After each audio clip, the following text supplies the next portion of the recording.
সকাল থেকে সন্ধ্যা পর্যন্ত অথবা রাতের 1টা পর্যন্ত অনেক সময় এই ছোট ছোট ডিমগুলো সাজাতে হয় সেটিং ট্রেতে।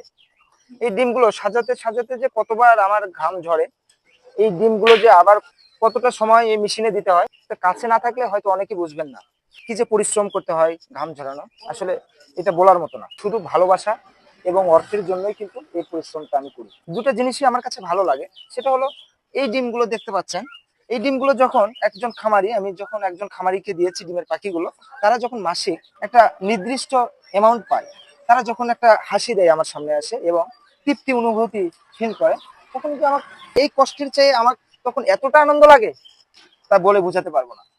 আসলে এখানে আমার কতটা মায়া জন্মে গেছে তা আমি নিজেই বলতে পারবো না, যে কতটা এর সাথে আমি মিশে গেছি। আমি যদি ঘুম আসি তখনও কিন্তু ঘুম থেকে জাগ না পেয়েই মনে করি আমি ডিম সেটিং দিচ্ছি, অথবা বাচ্চা গুনতেছি, অথবা পাখি ধরতেছি।